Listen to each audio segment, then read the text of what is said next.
इस कार्यक्रम के पुण्यार्चक हैं Siddhant Jain, civil line, Shri Mahavir Prasad Sanjeev Jain Sarraf, Bhogal, Delhi. Deepak Shweta Samyak Jain, Mayur Vihar 2, Delhi. Shrimati Shrimala Narendra Bahadur Jain, green park, Delhi. गुप्तदान, BD state, Delhi. Ajit Prasad Vaibhav Jain, Rajpur road, Delhi. ग्रंथ के मंगलाचरण में किस परमेष्ठी को नमस्कार किया गया है? सही विकल्प चुने। पहला, सभी परमेष्ठी भगवंतों को। दूसरा, सभी अरहंत परमेष्ठी को। तीसरा, सभी सिद्ध परमेष्ठी को। चौथा, सभी साधु परमेष्ठी को। सही उत्तर आप इस नंबर पर व्हाट्सएप करें 9810509141। प्रथम 3 सही उत्तर देने वालों को पुरस्कृत किया जाएगा। वंदितु सविसिद्धे ध्रुवे मचले मनोभवं गदिं पते बोच्छामि समय पाहुड मणिमो सुध केवली भणिदम। त्रिकालवर्ती पंच परमेष्ठी भगवंतों को, त्रिकालवर्ती सर्व तीर्थंकर परमात्माओं को नमन और वंदन। आचार्य कुंद और उनके सभी टीकाकारों को नमन और वंदन। समयसार ग्रंथादि राज की चर्चा चल रही है। 14वीं गाथा की चर्चा हमारी प्रारंभ हो चुकी है और 14वीं गाथा का विशेष जो विस्तार है वह आज आपके सामने विशेष रूप से प्रस्तुत किया जाएगा। उसके बाद हम समय मिलेगा तो 15वें नंबर की गाथा भी प्रारंभ करेंगे। 14वीं गाथा का एक बार पुनः पाठ करते हैं। जो पश्यदिया पाणम अवध्यपोष्ठम अनर्णयमणियदम अविशेषमसुंजोत्तम तमसोदृणयम व्याणी। ये 14वें नंबर की गाथा है।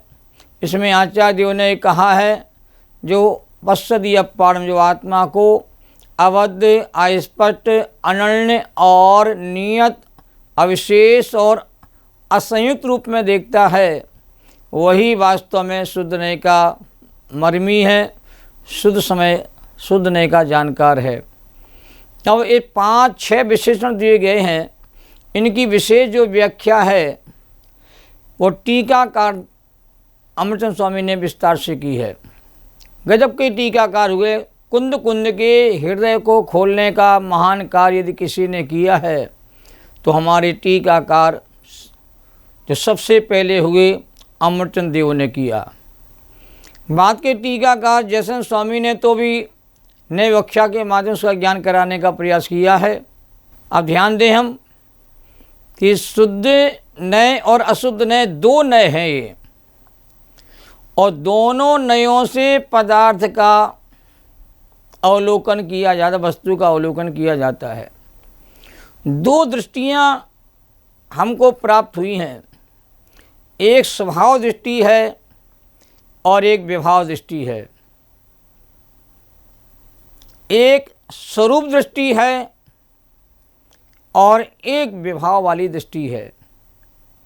शुद्ध दृष्टि से जब वस्तु को देखा जाता है, वस्तु कैसी दिखाई देती है, तो यहाँ पर आचार्य ने 5 विशेष उदाहरण दिए हैं 6 प्रकार के विशेषणों को समझाने के लिए। और ये 5 उदाहरण अपने आप में बहुत महत्वपूर्ण है। और आचार्य एक बताना चाहते हैं कि आपको जीवन में कौन सी दृष्टि कल्याणकारी है। ज्ञान तो दोनों दृष्टियों से किया जाता है, पर दोनों दृष्टि आपके लिए उपादेय नहीं होती है। दोनों दृष्टि ज्ञान का ज्ञेय रूप में तो जरूर स्वीकार की गई हैं, जानने योग्य दोनों दृष्टियां हैं, पर ग्रहण करने योग्य आपके लिए एकमात्र स्वभाव दृष्टि है, क्योंकि उसी के आश्रय से सम्यत्व की, आत्मा की अनुभूति की उपलब्धि होती है। बात हमको समझना है। और स्वभाव दृष्टि कैसे पकड़ी जाती है, कैसे उसका ज्ञान किया जाता है, क्योंकि अनादि से विभाव दृष्टि तो प्रकट है, अशुद्ध नय की दृष्टि तो प्रकट है, और शुद्ध नय की दृष्टि आज तक जीव को कहते प्रकट हुई नहीं है। इसलिए आचार्य ने 5 उदाहरण के द्वारा, कमलनी के पत्र, मिट्टी के पात्र, समुद्र की हलचल, सोना, अग्नि, जल, ये 5 उदाहरण यहाँ पर दिए हैं। पहला उदाहरण देखिए, कि जिस प्रकार जल में डूबे हुए कमलनी पत्र की जल से स्पर्श पर्याय से देखा जाए, अनुभव करने पर जल से स्पर्श होना भूतार्थ है, तथापि जल से किंचित मात्र भी स्पर्श नहीं होने योग कमलनी पत्र के स्वभाव के समीप जाकर के अनुभव करने पर जल से स्पर्श नहीं कर रहा है, जल से स्पर्श होना अभूतार्थ है, असत्यार्थ है। ये तो उदाहरण दिया आचार्यों ने। क्या उदाहरण दिया है कि कमलनी का पत्र जल में डूबा हुआ भी दिखता है और जल से अलिप्त भी दिखता है। डूबा कब दिखता है? जब हम कह दूर से कमलनी के पत्र को देखते हैं तो आपको ऐसा नजर आता है कमलनी का पत्र जल में डूब रहा है, जल से डूबा हुआ है। जब कमलनी पत्र के स्वभाव के नज़दीक जाके देखा जाता है तो ऐसा लगता है कमलनी के पत्र ने जल को कहते स्पर्श किया ही नहीं।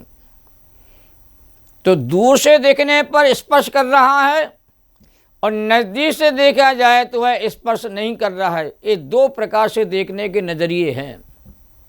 इसी प्रकार अनादिकाल से बंधे हुए आत्मा को पुद्गल कर्मों से बंधने और स्पर्श रूप अवस्था से अनुभव करने पर बद्ध स्पष्टता आदि भूतार्थ हैं, सत्यार्थ हैं। कर्मों से बंधा हुआ है जी, ये बात कहते हैं अशुद्ध नशे कही जाती है, व्यवहार नशे कही जाती है।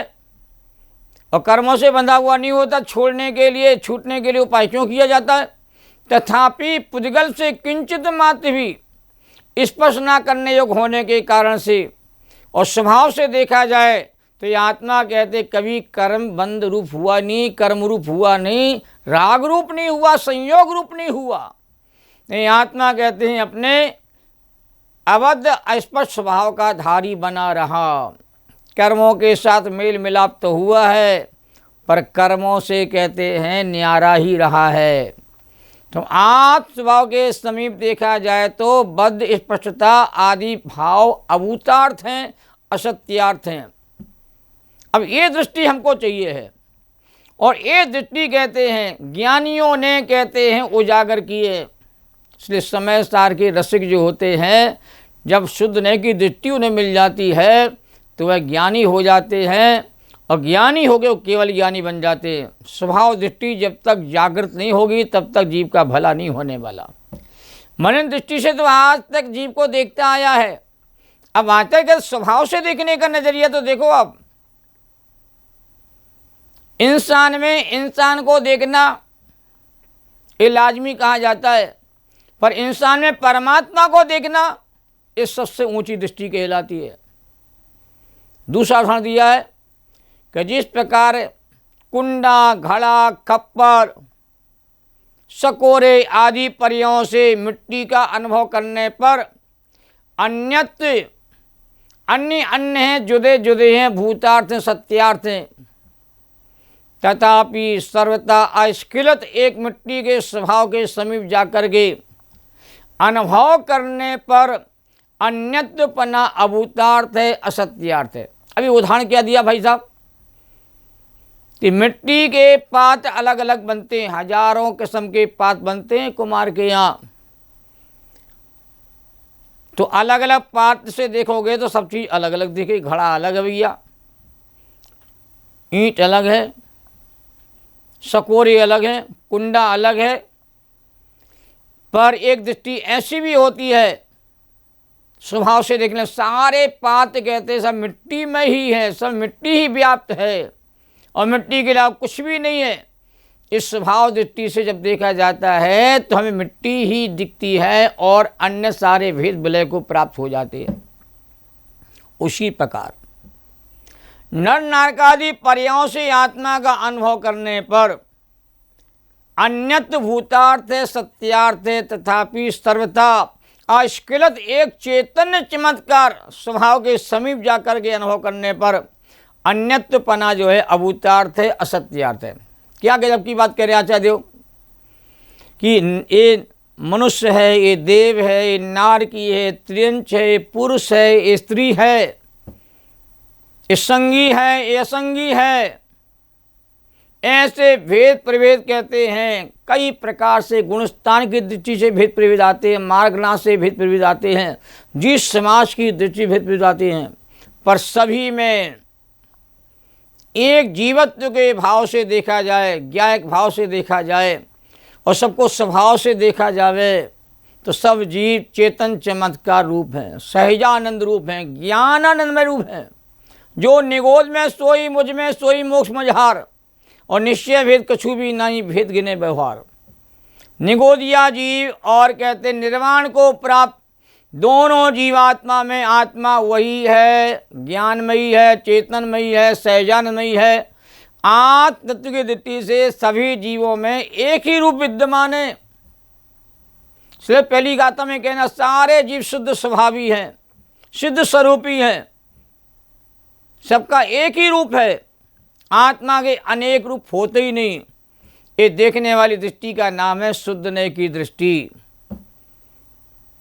तीसरा उदाहरण दिया गया है कि जिस प्रकार समुद्र का वृद्धि हानि रूप अवस्था से अनुभव करने पर अनियतता भूतार्थ है, सत्यार्थ है, क्योंकि समुद्र में हलचल होती रहती है, समुद्र फैलता भी रहता है, थोड़ा सुकड़ता भी रहता है, पानी का बहाव बहुत आगे तक आ जाता है, कहीं पानी का बहाव कहते पीछे चला जाता है। तो समुद्र में हानि वृद्धि रूप अवस्था से अनुभव करने पर अनियतता भूतार्थ है, सत्यार्थ है। तथापि ये दूसरी दृष्टि आ रही है, समुद्र के नित्य स्थिर स्वभाव के समीप जाकर के अनुभव किया जावे तो अनियतता अभूतार्थ है, असत्यार्थ है। क्यों? समुद्र के शांत स्वभाव को देखा जाए, समुद्र जितना है उतनी रहता है, समुद्र में कहीं बाढ़ नहीं आती है, समुद्र स्थिर रहता है, धीर गंभीर स्वभाव वाला रहता है। समुद्र में बाढ़ आ जाए तो कई नगर कहते सुबह हो जाएंगे, कोई नगर बचेगा नहीं भाई साहब। पर समुद्र अपने जल को अपनी सीमा में रखता है, अपने स्वभाव में रखता है। तो समुद्र के स्वभाव से देखा जाए और अनुभव किया जाए तो अनियतता अभूतार्थ और असत्यार्थ है। ये तो उदाहरण दिया गया है, क्या समझाना है आचार्य को। उसी प्रकार आत्मा की वृद्धि हानि रूप पर्यायों के भेदों से अनुभव करने पर अनियतता भूतार्थ है, सत्यार्थ है। क्यों? किसी की पर्याय मलिन है, किसी की कम मलिन है, किसी की ज़्यादा मलिन है। कोई एक इंद्रिय की पर्याय महादुखी हो रहा है, कोई संगी पंचेंद्रिय महादुखी हो रहा है, किसी के पर्याय कहते शुद्ध रूप है, किसी की अशुद्ध रूप है। ऐसे नाना प्रकार के जीवों की पर्याय से दृष्टि से देखा जाए तो पर्याय अलग अलग देखने में आती, नाना प्रकार की पर्याय होती हैं, विचित्र प्रकार की पर्याय होती हैं।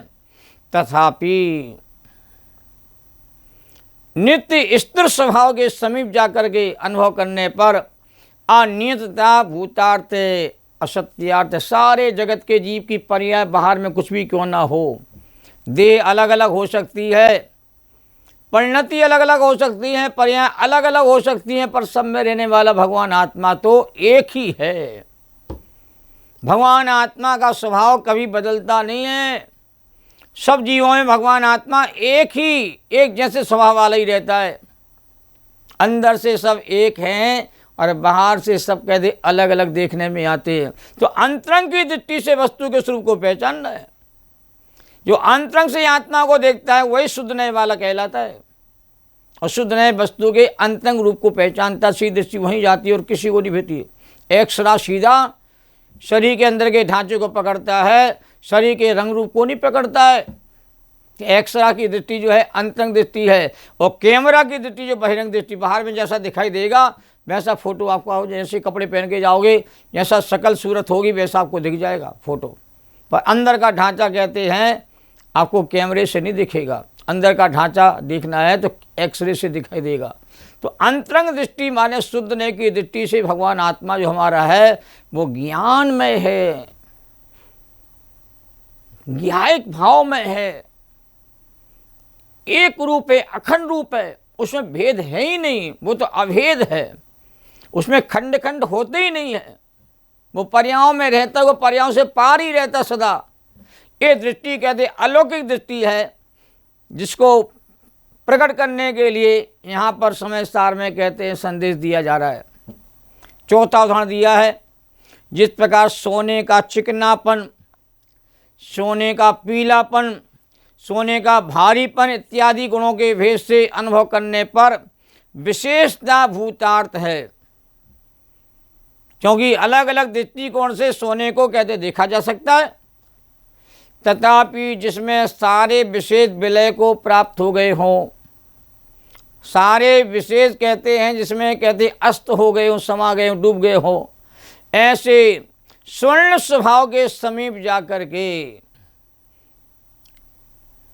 सोने का अनुभव करने पर, स्वर्ण मात्र का अनुभव करने पर विशेषता कहते अभूतार्थ है, असत्यार्थ है। कुंडल भी है, हार भी है, हीरा भी है। सुनार को सब में हीरा हीरा ही दिखता है, सोना सोना ही दिखता है और कुछ भी दिखाई नहीं देता। स्वर्णकार की दृष्टि डिजाइन पर नहीं होती है, स्वर्णकार की दृष्टि कहते स्वर्णत्व के ऊपर छिपी होती है। उसे तो सोना बेचना, चाहे अंगूठी के रूप में लो, चाहे हार के रूप में लो, चाहे चैन के रूप में लो, चाहे कुंडल के रूप में लो, वो पर्यायों पर नहीं अटकता है, वो पर्यायवान को ही भली भांति जानता है। इसी तरह आत्मा का ज्ञान, दर्शन आदि गुण रूप भेदों से अनुभव करने पर विशेषता भूतार्थ कि आत्मा ज्ञान वाला भी है, आत्मा दर्शन वाला भी है, आत्मा चात गुण वाला भी है, आत्मा सुख गुण वाला भी है, आत्मा प्रभु भी है, आत्मा विभू भी है, आत्मा सर्वज्ञ वाली शक्ति का धारी भी है, आत्मा सर्वदर्शक वाली शक्ति का धारी है। ये सारे भेद प्रभेद कहते किए जाते हैं अशुद्ध नय में। पर यदि हम उसी आत्मा को स्वभाव के समीप जाके देखेंगे तो सारे भेद कहते हैं उसमें विलय को प्राप्त हो जाते हैं। आत्मा एकमात्र ज्ञायक भाव ही दिखता है, जाननहार देखनहार वही ज्ञायक है, वही आत्मा है। उसमें सारे भेद कहते ऑटोमेटिक विलय को प्राप्त हो गए हैं। इसलिए व्यवहार का विषय अभूतार्थ है, असत्यार्थ है, और शुद्ध नहीं का विषय सदाकाल भूतार्थ रहता है। ये देखने की नजरिया, उसकी दृष्टि कहते हैं अंदर में जगाने की बात है। पांचवा कहते हैं उदाहरण दिया गया है, जिस प्रकार अग्नि जिसका निमित्त है ऐसी उष्णता के साथ संयुक्तपना रूप से तप्तता रूप अवस्था से जल का अनुभव करने पर जल की उष्णता रूप संयुक्तता भूतार्थ है, सत्यार्थ है। क्योंकि अग्नि के संयोग से पानी गर्म ही आपको कहते अनुभव में आता है। पानी गर्म है, खोलता हुआ पानी है, और खोलते पानी में हाथ डालोगे आपका हाथ जल जाएगा भाई साहब। तो उष्णता जो पानी के भीतर आई है वो अग्नि के संयोग से आई है, वो जल का स्वभाव नहीं उष्णता, जल का स्वभाव शीतल ही है। तथापि शीतलता रूप जल स्वभाव के समीप जाकर के अनुभव करने पर उष्णता के साथ जल की संयुक्तता अभूतार्थ असत्यार्थ है।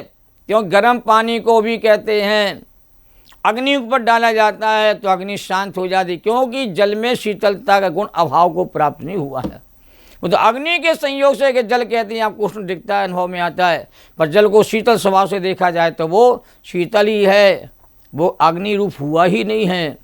उसी प्रकार कर्म जिसका निमित्त है ऐसे मोह के साथ संयुक्तता रूप अवस्था से आत्मा का अनुभव करने पर संयुक्तता भूतार्थ है, सत्यार्थ है। तथापि जो स्वयं बोध रूप है, जो स्वयं ज्ञान रूप है, सच्चिदानंद रूप है, सहजानंदमयी है, ऐसे जीव स्वभाव के समीप जाकर के अनुभव करने पर संयुक्तपना अभूतार्थ है, असत्यार्थ है। एक गजब की बात 5 उदाहरणों के माध्यम से कही गई है कि शुद्ध रह की दृष्टि कैसा कमाल करती है कि अंदर छिपा हुआ भगवान आत्मा आपको प्रसिद्ध उजागर हो जाता है। इस बात को समझें। जावाणी के ज्ञान ते सूझे लोकालोक, शोवाणी मस्तक नमो सदा देती हूँ ढोक। सहजानंदी शुद्ध स्वरूपी अविनाशी में आत्मस्वरूप, ज्ञानानंदी पूर्ण निराकुल सदा प्रकाशित चेतन रूप। 3 लोक के सभी जीवात्मा को उनके शुद्ध चेतन स्वरूप को, ज्ञायक स्वरूप को नमन और बंधन।